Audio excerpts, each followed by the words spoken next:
Hello বন্ধুরা, creative ক্লাসরুমে তোমাদের সবাইকে স্বাগতম।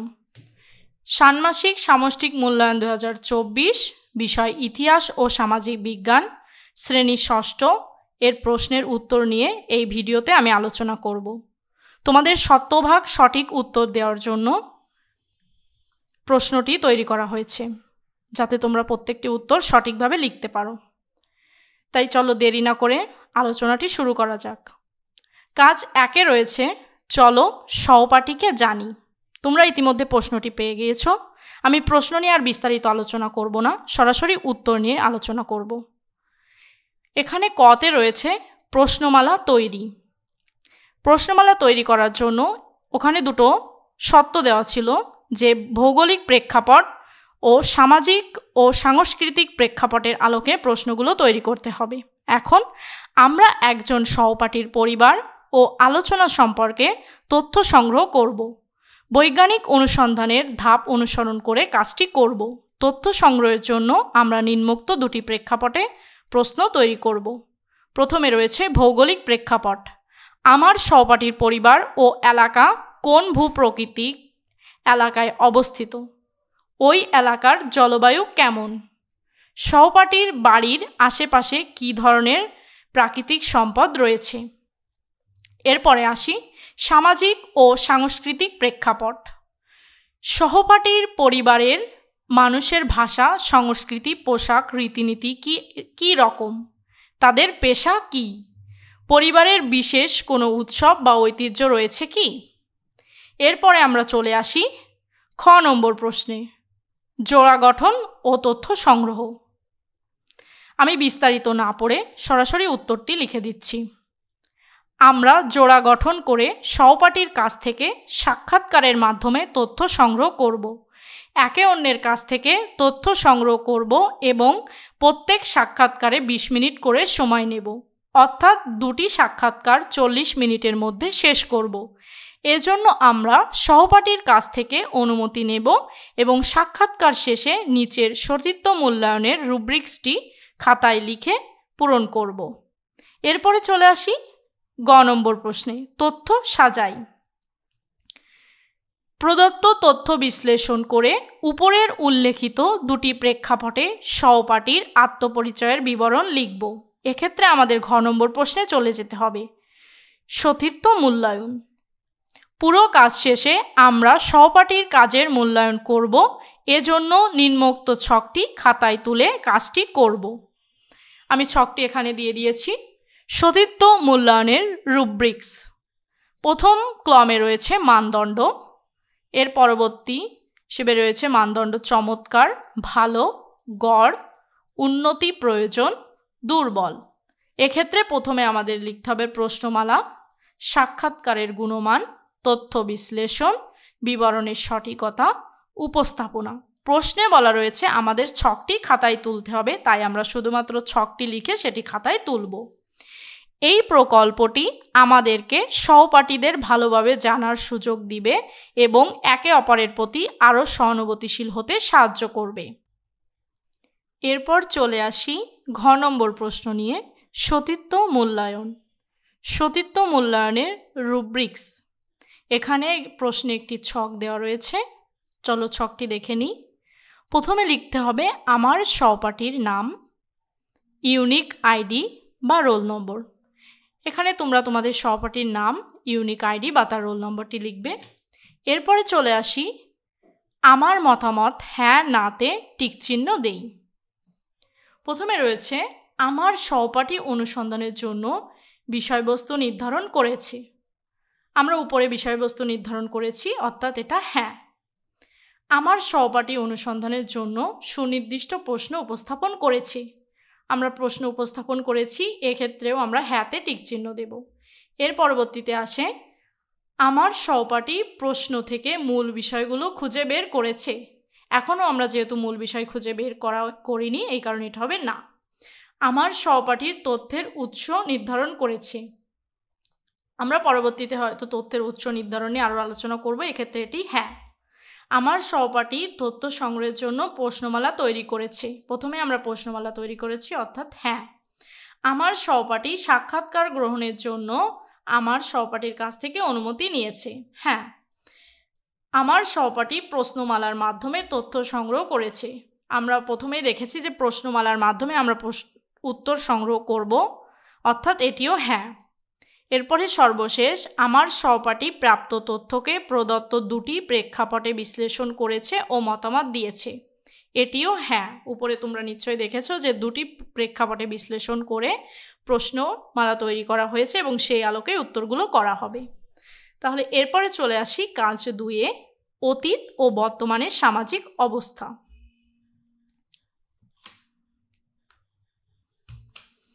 প্রথমে রয়েছে ক নম্বরে অতীত ও বর্তমান মানুষের জীবন ও জীবিকা।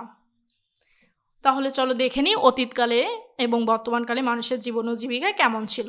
আমরা ষষ্ঠ শ্রেণীর পাঠ্য বইয়ের বাংলা অঞ্চলের ইতিহাসে ভূপ্রকৃতির প্রভাব নামক লিখন অভিজ্ঞতার মানুষ আর ভূপ্রকৃতির সম্পর্কের ইতিহাস অংশ এবং বাংলা অঞ্চলের ভূপ্রকৃতি কেমন অংশ থেকে অতীতের ভৌগোলিক পরিবেশ ও মানুষের জীবন ও জীবিকা বিষয়ক তথ্য সংগ্রহ করব। এছাড়াও আমরা ইতোমধ্যে সহপাঠীকে প্রশ্ন করে যে তথ্য পেয়েছি তার ভিত্তিতে নিচের ছকটি খাতায় লিখে পূরণ করব। লক্ষ্য করব যেন অতীত ও বর্তমান মানুষের জীবন ও জীবিকার তুলনা আমরা ছক 1-এ ব্যাখ্যা করে লিখি। এখন চলো ছক 1টি দেখে নিই। এখানে আমি প্রথমে দিয়েছি বিষয়, পরবর্তীতে অতীতে বাংলা অঞ্চলের জীবন ও জীবিকা এবং সর্বশেষ বর্তমানে আমার সহপাঠীর এলাকার মানুষের জীবন ও জীবিকা। প্রথমে রয়েছে জীবনযাত্রা। অতীতের মানুষের জীবনযাত্রা ছিল যেমন জমিদার, কৃষক, জেলে, তাঁতি, ব্যবসায়ী, এবং বর্তমানে জীবনযাত্রা যেমন চাকরিজীবী, ব্যবসায়ী, শিক্ষিত, পেশাজীবী, কৃষক, শ্রমিক প্রভৃতি। এরপরে চলে আসি জীবিকা। অতীতকালে মানুষের জীবিকা ছিল কৃষিকাজ, মৎস্য শিকার, তাঁতি, হস্তশিল্প, ব্যবসা, এবং বর্তমানে রয়েছে শিল্প কারখানা ইত্যাদি। এরপরে চলে আসি খ নম্বর প্রশ্নে, দল গঠন ও আলোচনা। আমি পুরো প্রশ্নটি আর পড়লাম না, একেবারে উত্তরটি দিয়ে দিয়েছি। ভূপ্রাকৃতিক বৈশিষ্ট্য মানুষের জীবন ও জীবিকায় প্রভাব ফেলে। উদাহরণস্বরূপ, কোনো এলাকায় নদী থাকলে সেখানে জেলেদের বসবাস থাকবে। এভাবে বাংলাদেশের বিভিন্ন ভূপ্রাকৃতিক বৈশিষ্ট্যে মানুষের জীবন ও জীবিকার ভিন্নতা দেখা যায়।